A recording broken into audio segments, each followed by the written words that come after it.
G'day everybody, welcome to the Edmonds Racing Review Show on this sunny Monday here on the Gold Coast. Not a lot of action over the weekend. Of course, the Gold Coast races on Friday were called off due to rain. Tobe, that was just the state of the track, was it? Yeah, I think they had a bit of an issue down around the 1,800 metre crossing, the crossing that takes you out of the 1,800 metre chute there was quite wet, and that whole back straight carries a lot of water. So yeah, it was quite dangerous, and they decided against it. To be fair, it'll do the track the world of good. The week off too. It's in desperate need of a little bit of a break, and hopefully, even though it's winter time, hopefully that week can just and we get a good week this week, we should be in good order for Friday. Yeah, perfect. All right, and all those horses will be reprogrammed either this weekend or the weekend after. There's plenty of options this time of year, isn't there? You know, so those horses are made into sort of class range. So. Yep. Brilliant. All right, we're at the Doomben on Saturday. Had the 4 runners there and came away with a nice winner, Trent. Your 62nd Metro winner for the season, chasing your record of 63. Ocean Addict, mate. Michael Cahill gave her an absolute peach.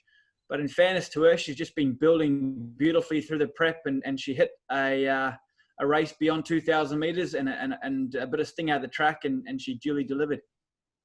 Yeah, she was good. A little bit embarrassing the condition she went to the races in. She's got a skin rash and crap all over her, so she didn't look that good. But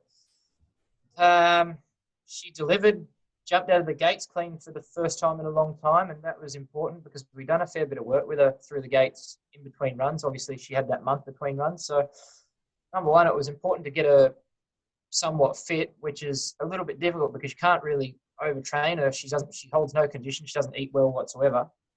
That's been commonplace for her whole life. She's a very poor doer. So it's quite amazing that she's able to compete at the level she does.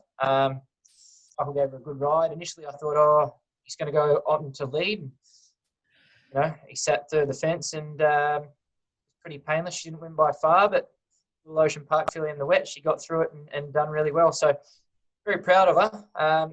And I must give a little bit of a rap to Simon Mannering. That's our form guy in the background, who we don't often speak about. But her last run over the 1,800 at Eagle Farm, while she was it looked plain, he did say sectionally that there was something in the back box. Am I right, Dad?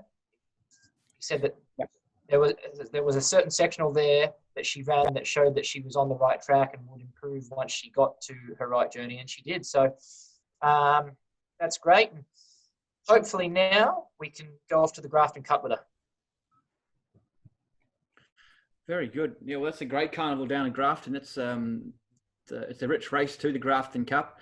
And I suppose a step up to 2,400 metres won't be a trouble at all. 23. Right. It's actually 23.50. I'll meet you halfway.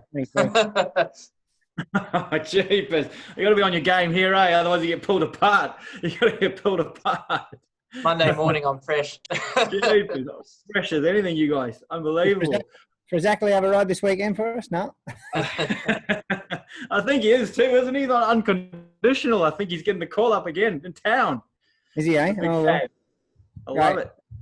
Can't wait. Anyway, we're at race 6 of the benchmark 75 over 13.50. We had Mayosi go around for the Yulong team, Robbie Fradd aboard. And Tobe, I suppose, a little bit of victim of circumstances. I think Robbie sort of mentioned that she didn't quite get through the track or didn't have a sort of customary turn of foot on that track. But she also got back from her awkward barrier, and it was pretty hard to make up ground there at Doomben on Saturday. Yeah, look, she raced really well. It's just unfortunate her racing pattern and the barrier she drew. We ended up back where we did for obvious reasons. He's trying to get cover and all the rest of it. And the leader was able to dictate in front. Ran along pretty quick too, I thought, but still kicked on good. So take nothing away from the winner. The winner was good. Ridden well by the apprentice and had a bit of weight pull and all the rest of it. So our girl went good. Wheels were spinning a bit when we needed to get into the race, and while she still finished off okay and looked okay on the line and strong through the line, just the heavy track took her turn of foot away from her, and we may even think about pushing onto the stretching out to a mile possibly in the Sunshine Coast Guineas. That's a possibility. We'll have a chat to the Yulong guys about that, and Lukey Wilkinson, see what he thinks, and maybe we have a go at something like that before she heads off to stud. Yeah, realistically, there's not enough. Yeah, exactly what you were about to say. There's not a great deal of 3-year-old black type left, so I don't see any reason as to why she won't run the mile. Makes sense, yeah. It's a big track, so it makes sense to just have a shot at the stumps, doesn't it? Yeah, and like you say, she's come up here. She's got a Metro win on her CV, and tell you what, if you went around, if she left here with a bit of black type, I think that would be an absolute massive bonus for the team there at Yulong, and no doubt she's get up to either be covered by Alabama Express, who's first crop there at Yulong this year, or Grunt, who's in his second season. Two really nice stallion prospects for the Yulong team there. Race 8 was a cutest 3-year-old over 1,200 metres. We saw Scout back at the races after a bit of a freshen up, 5-week freshen up. Justin Huxtable aboard Toby. Travelled well in transit and sort of would look like he was going to really let down and run into it. And he might have just flattened out the last furlong. Yeah, I think he's just condition give way probably with about 150 to go. He ran well. He's, I think if we find a race for him quickly, we may even back him up this week, yeah, if he does well. I think we're going to nominate. He ran well without winning and performed up to his best. The heavy track was whilst he has performed and won before, I think in the no, he's never won on one. Yeah, but he performed okay in it, and they either get through it or they don't. And he got through it reasonably without being able to to win. So I think if he gets back on a fairer surface, the horse looks probably as good as he's looked for a while. So I think he can run well at his next start.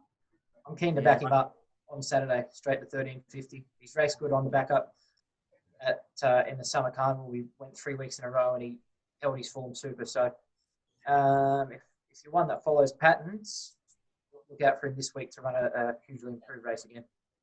Yeah, I like the sound of that. All right, Scout knocking on the door. Watch out for him next start, whether that be this weekend or in the coming weeks.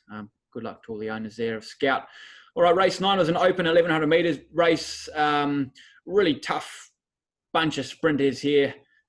They really do have some, good hard-knocking sprinters up here in Queensland. And you run into any open handicap on a Saturday, and you got to be good to win. And Royal Witness, I thought, was terrific. Trent, True 4.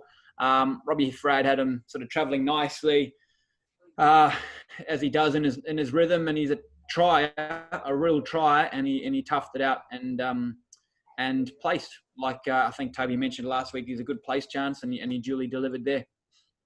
Yeah, actually speaking to James from Tricolours, we were sort of, when we sent the group text around earlier in the morning on Saturday, we were umming and ahhing as to whether or not to run him. He hasn't got the greatest form on heavy when he's had a crack, although he's run probably a good race at Randwick one day on a heavy 9. He's never won on one. If anything, like he ran great, don't get me wrong.